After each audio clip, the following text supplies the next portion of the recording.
You ready? All right, thanks for having me. I gave Pastor Bader a couple of options for Bible classes, and he chose this one. Probably no way we're going to get through the whole thing.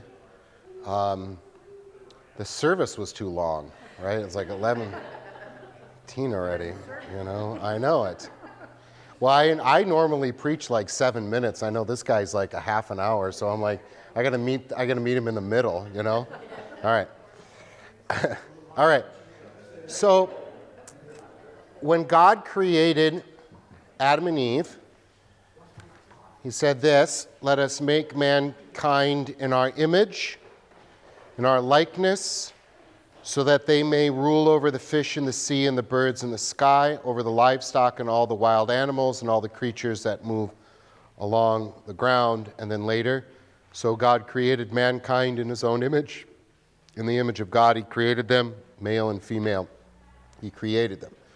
So I teach college students, and I also help out at a high school. So in the afternoons, I sometimes walk the 7 blocks to this high school in Milwaukee, and I teach seniors there.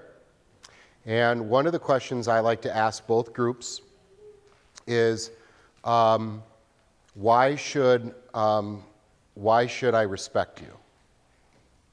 Or what makes you different than the squirrels? And I was here in the fall, we did a little bit of this when we did apologetics, but we'll take a little different direction. What makes a human being worthy of life? We talk about rights all the time. I got this right, you got this right, all that kind of stuff. And it's fascinating to me when I ask the question, what's the difference between you and a squirrel, that most of them get the answer wrong. No. Yeah. And they think they know the answer, and then I play devil's advocate and shoot everyone down. There's always some smart kid that already knows the answer. Then I tell him to shut up. You're ruining my thing here. You know what I mean? So sometimes they'll say, because we have a soul. To which I say, so what? And I also say, what's to say that your puppy dog at home doesn't have a soul? We're not told either way. What's to say that there is not even a non-physical spiritual thing in the plant? I'll make the case for that. Yeah. So I dismiss that one. And then they'll say, well, we have reason. And I say, oh yeah? Have you been paying attention? Right? But I'll say, there's a study of this bird. I don't know what type of bird. But they put a jar with a worm in there, and the bird couldn't get in there. There was water in there, and they couldn't get in there. And the bird started putting stones, one by one, to lift the water up to grab. That's reason. I mean, I would have been walking around with my thing on my hand, you know? That's reason. So I don't think that's good enough. We can think of other things, too, that we have wonderment. I think this actually one is actually a big deal. This actually may be the closest. Because the squirrels don't lay in the lawn at night into the night sky and wonder what it would be like to go to the moon. But we did, and we did something about it, right? I think that's something that does make us a little bit different than the animals. What I'm trying to finally get at is, if you do not get to the point of using the language image of God, you don't really have a basis for human rights. Because we could always say, maybe. If it's reason, what if you are not reasonable because of some disease, Alzheimer's or something like that? Right? You see there's a problem there. And so the difference is the reason for my value outside of me, or is it come from inside of me? So how do you think a high schooler would answer that question, where they find their value? Almost all of them are going to say, inside of me, right? Believe in yourself, be yourself, do all of these things, right? It's always a curved inward kind of thing.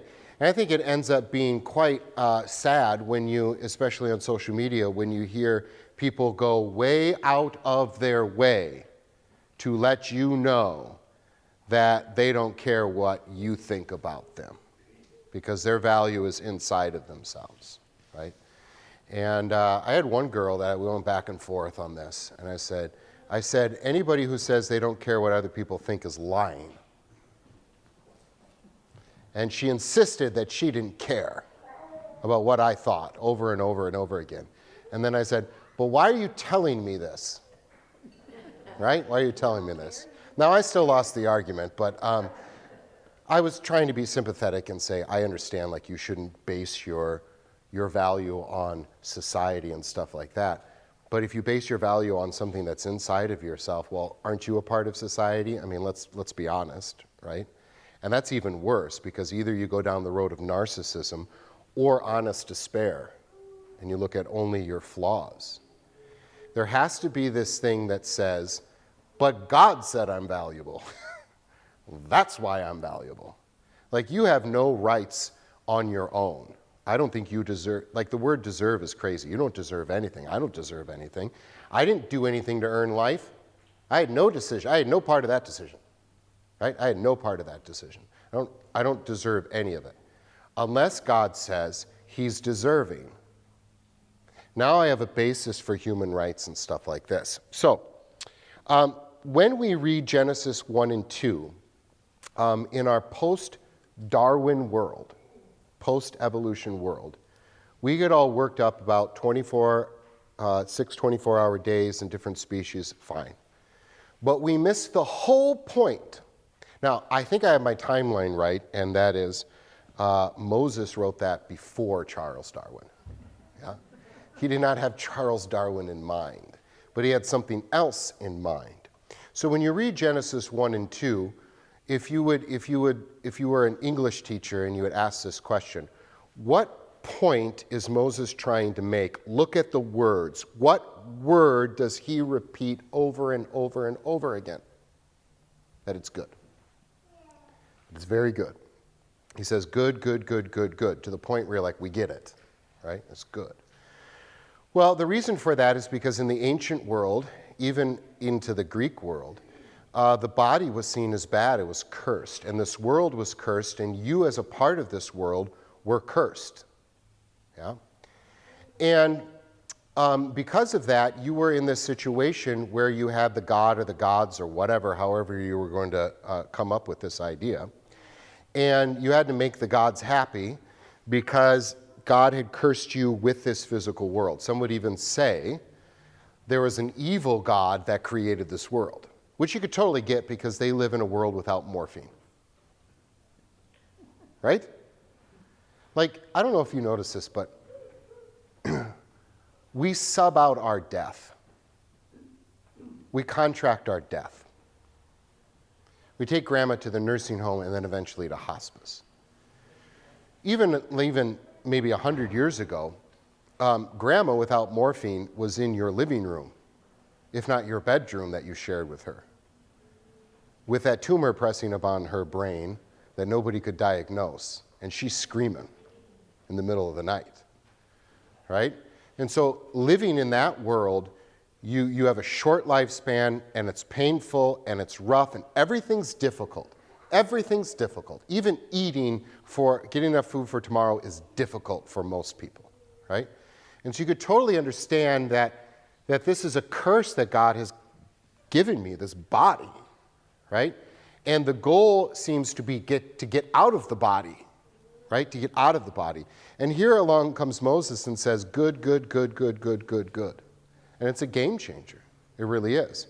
And when John wrote his Genesis, known as John chapter 1, when he said, in the beginning was the Word, and the Word was with God, and eventually he said the Word took on flesh, made his dwelling among us, he was fighting against the Greek idea of the same meaning, that you are cursed with this body. This has long-standing ramifications for us.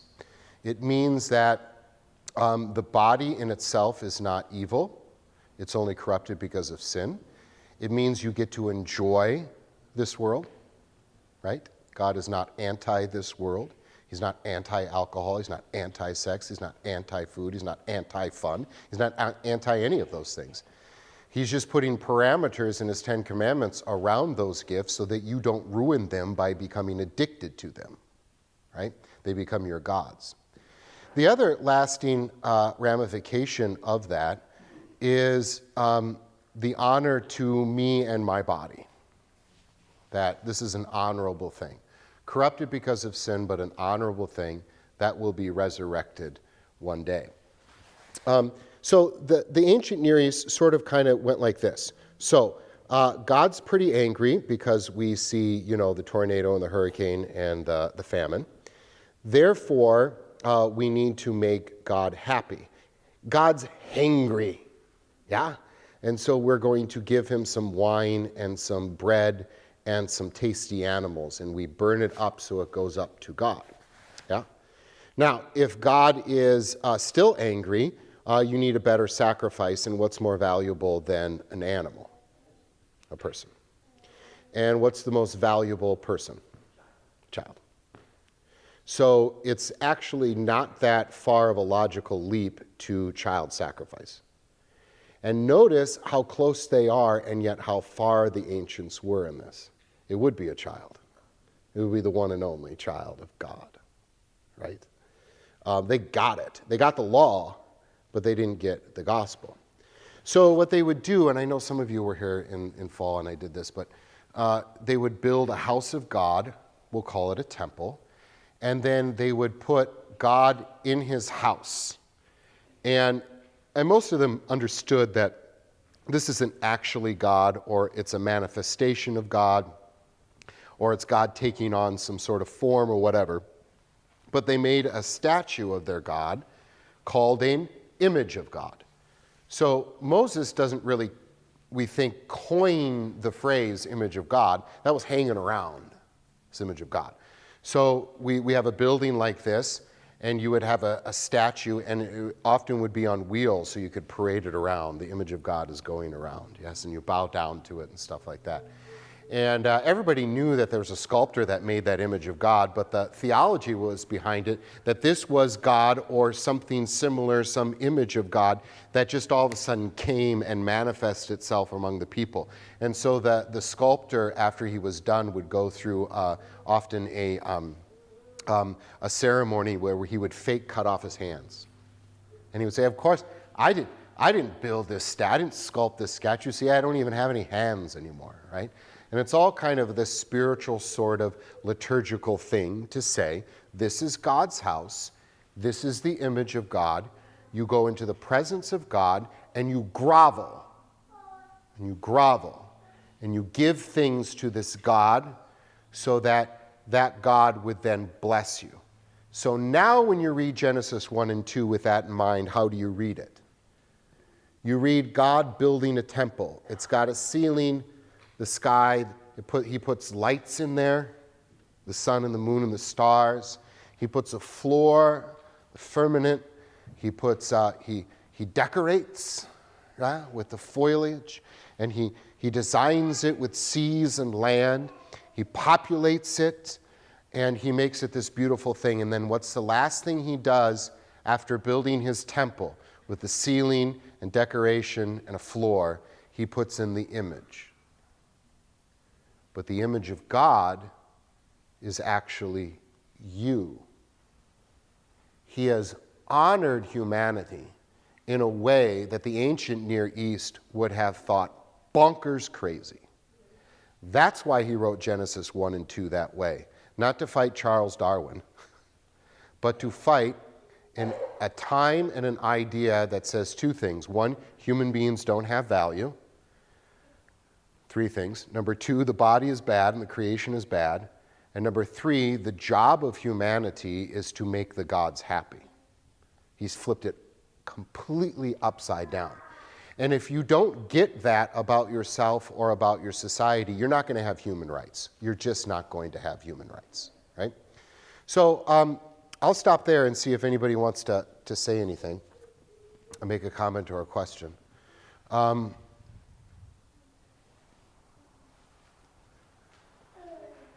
here's maybe a question that you want to bring up eventually, and we'll see if we have time, is we're talking a lot about identity in our world right now. Yeah? And a lot of this has to do with the image talk, the image bearing, and I would say baptism too. Maybe just one thing before the theologians in the room get angry at me. That's all of you, remember? Yeah. When we as Lutheran theologians talk about the image of God, we mean that in two different ways. The broad way is everybody's an image bearer and is deserving of value, deserving of respect, deserving of love, precisely because God said so. God gave them value by creating them in the image of God. That's the broad sense. The narrow sense is the image of God is the righteousness of God. Yeah? The image of God was lost in the fall, but given back in Christ. Yeah? Now, when we talk about the image of God that way, we're just talking about salvation. We're talking about, and let me take the long way around. We're talking about the original righteousness that Adam and Eve were born with. This is an important point we need to make over and over and over again. It's not that Adam and Eve were born neutral, and God's like, let's see what they choose. They were born with righteousness. They were born right with God. We call that original righteousness. Notice that righteousness is a gift, just like life was a gift. Adam and Eve did not choose to live, nor did they choose to be born righteous. Righteousness is always a gift. They forfeit that righteousness by saying, I think I can be right and I think I can be valuable by myself. Thank you very much. And so they eat. They eat of the wrong tree, and they lose the original righteousness. Now they have what is going to be the sinful corruption that is now going to become original sin to us, right? And then the whole point of the Bible from Genesis 3:15 is God trying to give us righteousness back. And the whole story of the Bible is us trying to say, nah, I think I'd rather do it my way. Yeah? So your righteousness before God, you will know, is through Christ alone. You didn't do anything. But just in the very sense of it, that righteousness cannot, it's always a gift. It's always a gift. Okay. So what I'm talking about today is the image of God that is everybody. And the way we put the two together is to say, okay, I lost the original righteousness because of sin. Christ makes me a saint, and so now I have the image of God restored, the original righteousness. But that doesn't mean that my atheist neighbor is somehow less than me. No, he still bears the image of God, and all that comes with that, wonderment, rationality, that kind of stuff.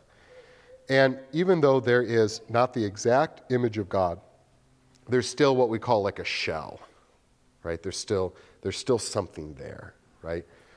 Still reasonable, still designated as a human being, all that kind of stuff. All right, let's do Aristotle. All right, Aristotle.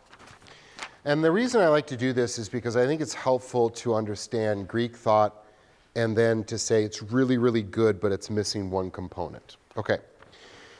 So I know I did this before, but if I gave you a rock, I said you have to choose dead or alive, you would all say dead. And so this is the material level. So the description is, it's just stuff. It's just stuff. It's a rock. An example would be a rock. Then we have what I call the plant or vegetation level. There's something different than even your potted plant and the rock. And if I said, what's the difference between the potted plant and the rock? You'd have to say it has life. Well, now we got a problem, because how do you define life? Life is notoriously hard to define. I can point at it and say that's alive. I can say this is what life looks like. I have all sorts of descriptions about it. I can say this is alive or this is dead. But you can't go to UCLA, medical medical college, and on the shelf they'll have a jar of life. It's hard to pinpoint what life is. Aristotle in the Greek said, well, life moves. And I like this. It moves. And I think St. Paul has this in mind when he talks about the Word of God being a double-edged sword, and in Romans chapter 1 saying it's the power of God to save. And the Greek word there for power is dynamis, is where we get dynamite, but also dynamic. And so if I said somebody's dynamic, you may say they got some juice. They move. Got something. Right? They move. The Word of God moves, does something, right? And so life and movement were tied in the Greek thought, and I don't necessarily disagree with that, right? There's something there. And when I try to define life, what is life? Can I put life in a jar and show you it?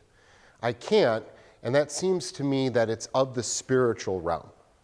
If you don't like the word spiritual because it's too churchy, that's fine.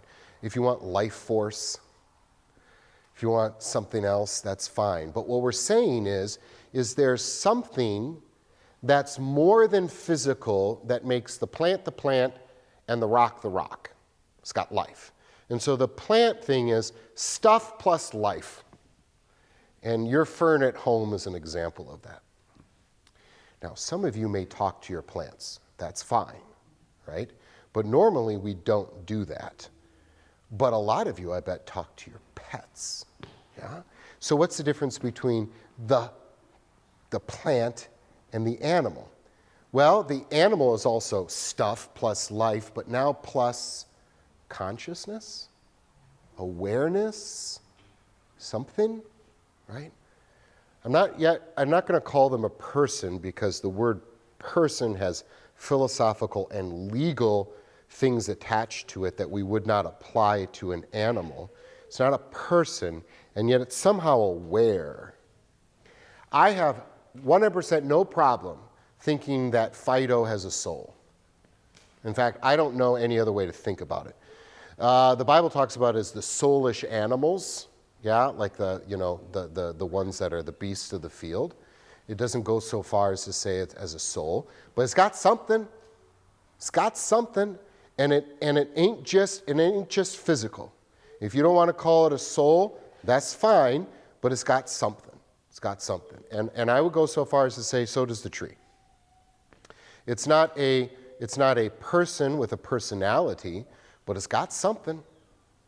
It's got something that's not physical and material. Okay, so now the big question that we have to get right, what's the difference between you and your puppy dog? And if we don't get this right, genocide. Right? Because that's exactly what happened in the 20th century.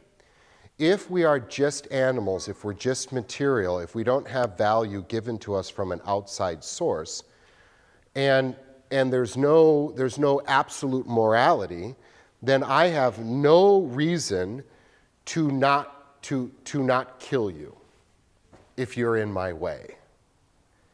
Because we do it all the time. Oh, maybe I don't go out and I don't strangle the bunny rabbit in Conejo Valley, but I build a house and I spray and I move them out. Yeah.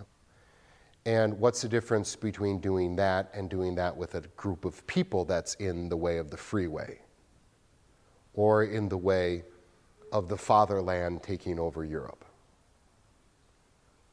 Not much. Not much. So we have to get this question right. What's the difference between me and the squirrel, right? And this is where you list all the things. Well, I got a soul. I'm reasonable. Are you? I'm moral. Okay, there's one that's I think pretty powerful. Moral. There's a reason why we don't throw the cat into kitty prison if it kills a mouse, but you'd throw me into prison if I killed one of you. Right? There is a difference there. But are there things in the animal kingdom that sort of reflect some sort of love or morality? Maybe we'll find out that the animals were a little bit more complicated than we thought. Right? So I don't want to base it just on that. And I think you have to get to the point where you have to base it on something outside of yourself, and that is the image of God, right? And so how would Aristotle answer this question? He would say, the human being is material stuff plus life plus awareness, and then he would say self-awareness, right? Self-awareness. The squirrels don't go around asking if their butts look big in that outfit, but we do, right? The squirrel. I got a problem with chipmunks and squirrels in my yard, like to the point where they're eating concrete and stuff, and I did the thing where like I took the chipmunks and I took them across the freeway into a park, and then they just come back. So now I kill them. I kill them, and I'm losing the battle. I've gotten 4 this year. There's dozens more, and they kill my plants, and it's just a menace. And we have a very big backyard, and if they're just animals, and if I would like to sit down with their king and say, you can have the whole backyard, just don't eat my concrete, and don't eat my flowers, But they don't care. They're not aware of what's going on. Do you see the difference, right? They're not aware. I would totally make a deal with them, but they're not self-aware, nor are they moral creatures. They don't care one bit that they cost me money, right? So there is something to say about Aristotle saying the difference between the animal and us is that we are self-aware, right? But I think if I'm just self-aware and I'm honest about who I am, I'm not sure if I really feel valuable about myself. And so there's a grace aspect here, too, that the image of God is a gift. Okay.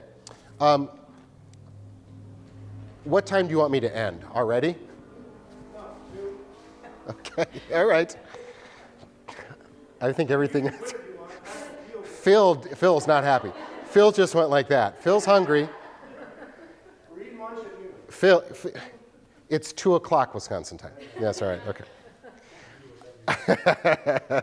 All right, let me give you 2 more things, and then I'll be done, and I'll get you out of here, unless there's a comment or a question. We won't really play it out a little bit about identity and stuff, but just think about this, that everybody's seeking for an identity, and if God doesn't give you the identity, then you have to make it up yourself. That is a recipe for disaster. It's a recipe for narcissism. It's a recipe for suicidal thoughts. It's a recipe for a lot of things. So everybody's trying to choose their own, not just their own adventure, but their own identity. You're not allowed to do that. And I don't say that as the Christian wagging my finger at society. I'm just saying that's like you saying, I choose life. No, you didn't. You can choose death, but you, by definition, could not have chosen life, nor can you choose righteousness, and I would suggest you cannot choose your identity. This is by definition an incorrect thing to choose identity. It's a category mistake. So your identity is image of God, redeemed child of God in baptism. That's your identity. That is your identity. And by the way, that doesn't change, nor can anybody take it away from you. Right? So when people are going down in our society and saying, I'm going to choose my own identity, this, that, I don't get angry. I feel very sad.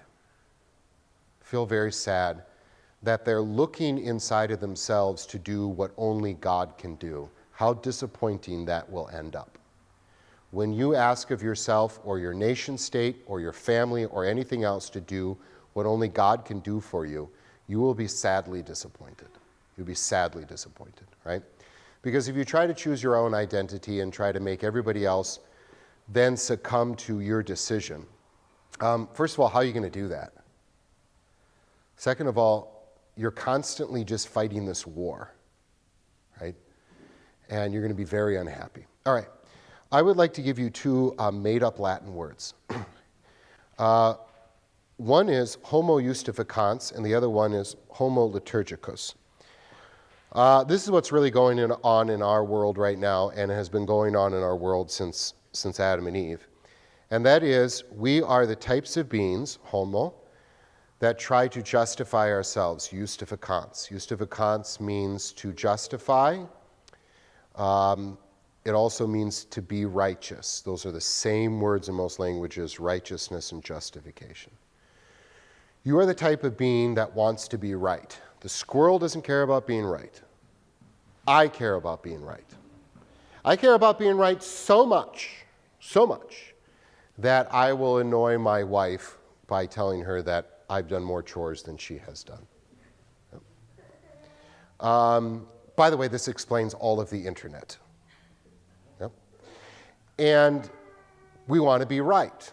Nobody woke up today and said, I hope I'm wrong or devalued today. You want to be right. And the quickest way to be right is to prove yourself right over against somebody who is wrong. Yep. So here we are in this tragic situation where we are trying to be righteous by ourselves. Another way to say that is self-righteous. Yeah? And the tragedy is, A, I cannot be righteous by myself, and I don't have to be, because Christ is righteous in my place. Now, this is not unique. This idea is not unique to Christianity.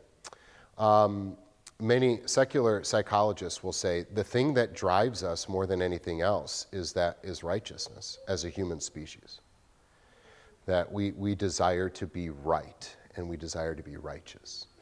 And they try to explain it away as having some sort of evolutionary benefit, but like many of those things, it turns on society. And so this is how they describe everything going on in our world right now. Cancel culture, all that kind of stuff, right? It's a race to who is morally superior, isn't it? That's all it is. It's all it is. I don't really think it has anything to do with people actually caring about the issues. It's just a race to moral superiority. It's all it is. It's all it is. And if I can grab onto a cause and I can shove that cause down your throat, that fulfills that desire to be homo justificans. The second thing about what a human being is that we worship. We are homo liturgicus. Everybody worships. Again, this is not just a Christian idea or a religious idea. This is a secular idea as well. David Foster Wallace, anybody? Anybody? Yeah, all right. This is his main point, right? That we all worship, and the thing that we worship becomes our number one, our God, and we hold on to it. We hold on to it, and we either kill it or it'll kill us. Yeah? So when we worship, we make that thing number one in our life. Could be your family. Could be a politician, could be a political party, could be your nation state. It could be yourself, it could be money, it could be any number of things.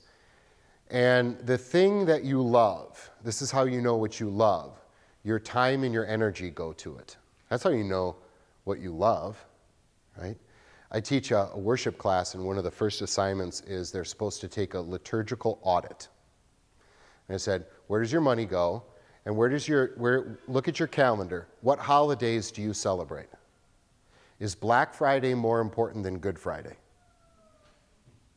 By the way, in catechism class, way back when I still taught catechism class, I spent a whole day convincing the kids that Black Friday was not Good Friday.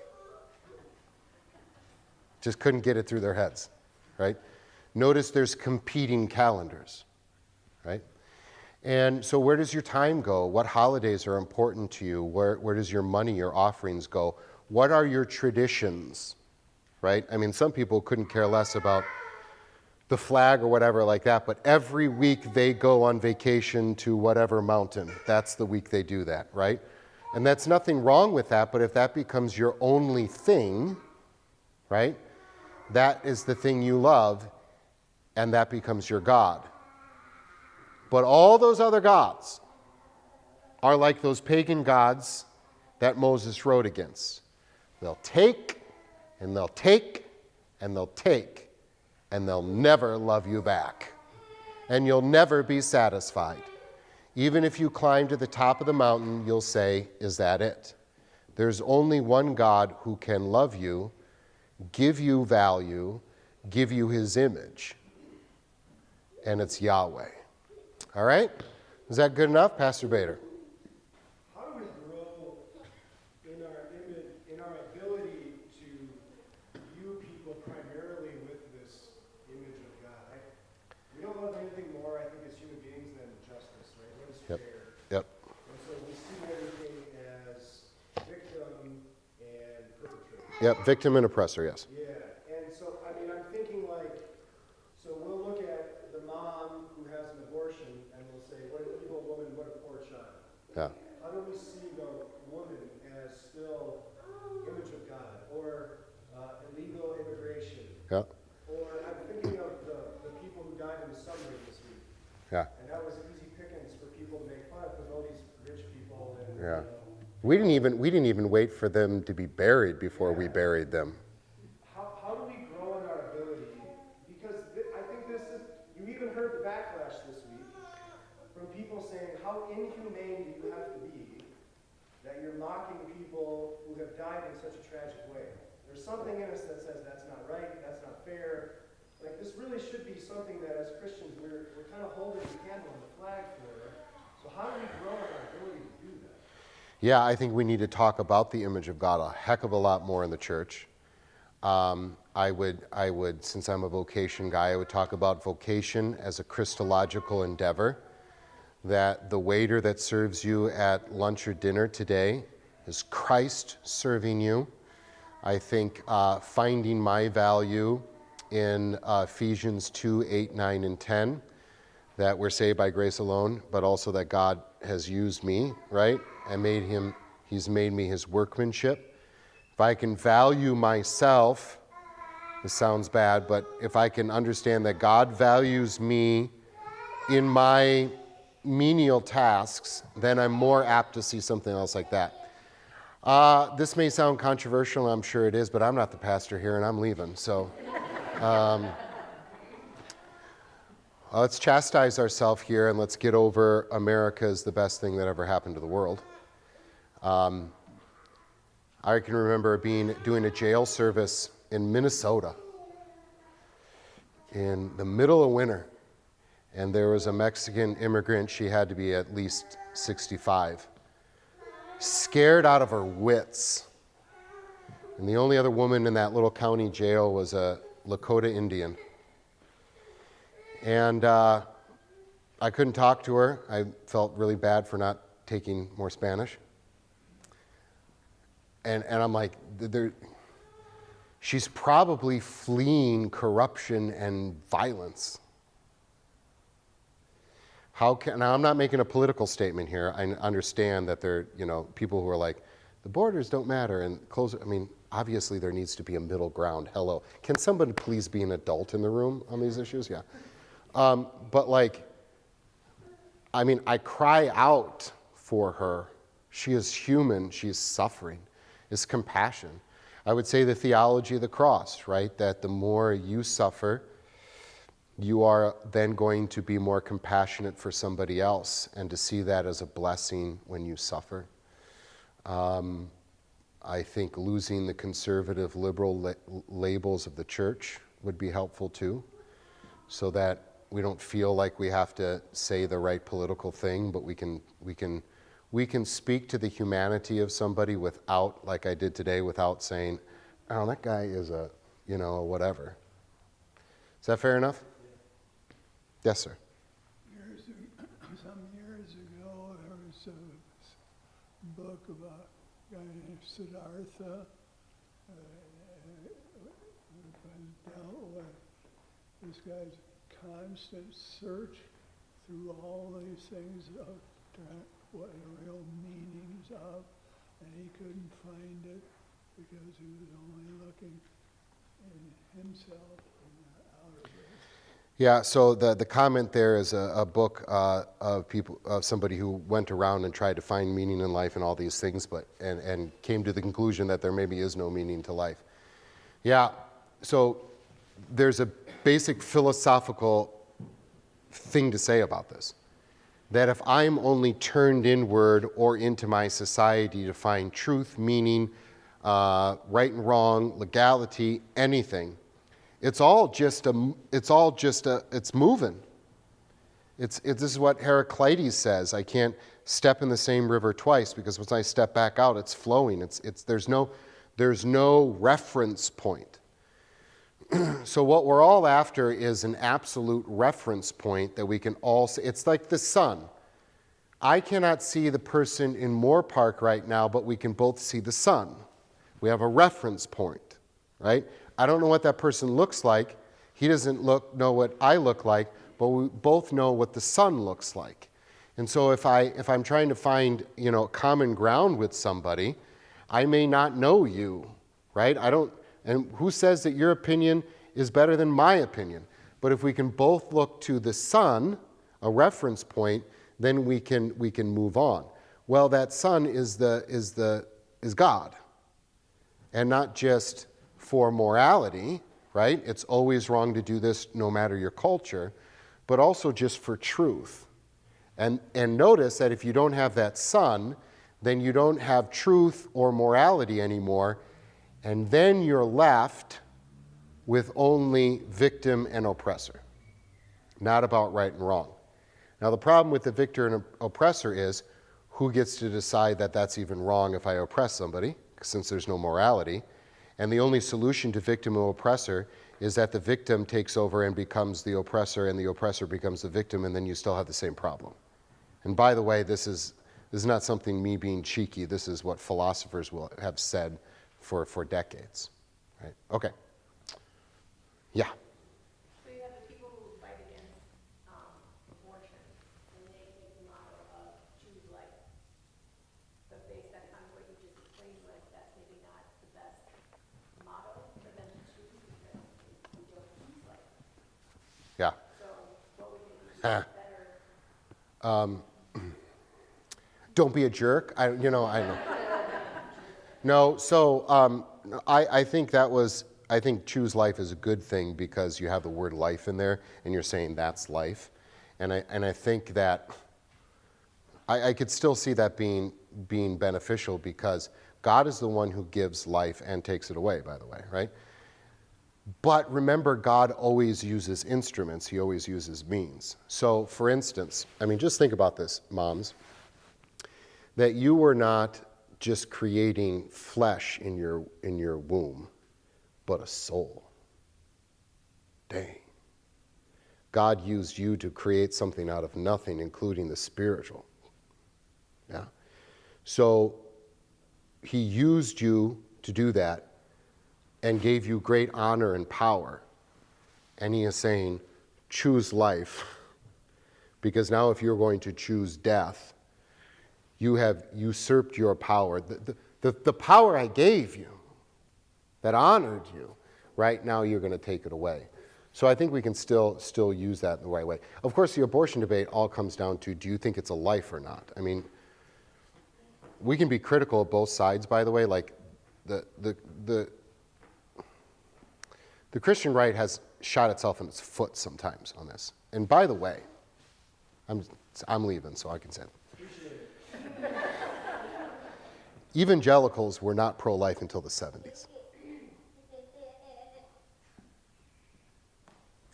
Even Christianity today they were wishy-washy on abortion for a long time. That was a Catholic thing. So the right to life grew up in a political milieu, right? And I think there are people who rightfully say, you care about life on the inside of the womb, but not on the outside of the womb, and you're hypocritical, and I don't want to listen to you. And I think that's a fair criticism, right? But at the same time, boy, you got to jump through. You have to ignore a lot of science. You have to ignore all of philosophy and most of religion to get to the point where you say that's not a human life. Like, I don't know what else it could be. And even if you didn't know for sure, seems to me you want to err on the side of life and not death, right? This is not a hard concept, right? Yeah. That was a good comment. They're hungry, Noah. We got to go. Let's end with prayer. How about that? Heavenly Father, you have made us in a wonderful way. You have given us your image, and that means that we have value. And so no matter what the world says about me personally, about our group, about our tribe, about whatever, we know that our value rests in you and your love for us. We thank you for restoring that perfect image of God in the blood of Christ so that we can live forever truly in your presence. In the name of Jesus we pray, amen.